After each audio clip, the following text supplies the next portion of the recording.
the Niners have a great roster. I don't know if I'm going to say great. An excellent roster. And a lot of people think it's as good as any roster in the league. At D-line, at linebacker, at tight end, at running back. I think it's pretty undeniable that the Niners are at the top. Best running backs in the league. Best tight ends in the league. We're up there. Best D-line. Well, up there. And linebackers for sure. Yeah. What about the other ones? Let's talk about quarterback. Do the Niners have the best quarterback in the NFC West? We're talking Brock Purdy, because that's who they say their quarterback is. Brock Purdy, Matt Stafford, Kyler Murray, Geno Smith. Who's the best? Well, I did this poll, man, and the majority of 49er fans said Brock, and I think you guys are a bunch of homers if I'm being honest about it here. Let's talk about it. I mean, Matt Stafford won a Super Bowl. He's thrown for over 4,000 yards in a season. He's thrown for 40-plus touchdowns in a season. He's been a Pro Bowl quarterback, I believe. He's won a Super Bowl. I think out of all these quarterbacks, he's the only one that's won a Super Bowl. He's the only one that's put up those kind of numbers. Matt Stafford has to be the best quarterback in the NFC West. Now, maybe he's not going to be the same like he was when he won the Super Bowl. Maybe he's fallen off. But I'm going to put Matt Stafford at number one. Do you want me to continue and go through all four? I would go with Stafford number one, too. I was just pulling up his stats. I mean, he won a Super Bowl. He's thrown 333 touchdown passes in his career.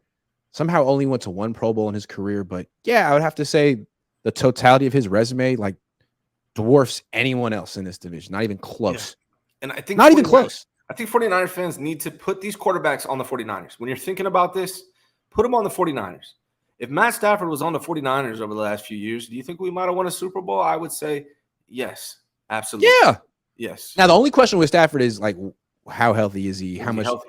Yeah, how much does he have going forward? He wasn't good last year. That's all fair. Right. So if you're telling me he's, never going to be what he was in his peak and he's now declining, fine. Then I'm not interested in anymore. He almost looked like Ben Roethlisberger, old Ben Roethlisberger last year. So with the elbow problem and all that. So I don't know. But I'm still taking Stafford. I'm still taking Stafford. And after that, it's tough for me because if you look at who had the best year last year, Geno had a much better year than doubt for an entire season, right? For sure. Stayed healthy. If you're basing it just on last year, which is all you're basing your judgment on Brock on, you're basing all your judgments on Brock on 8 games last year. Right. So and Brock was on a better team. Right. So why can't we base Geno's 18 games when we're making a decision on? If you're basing it on those 18 games, he's better than Brock Purdy based on those 18 games versus Brock's 8.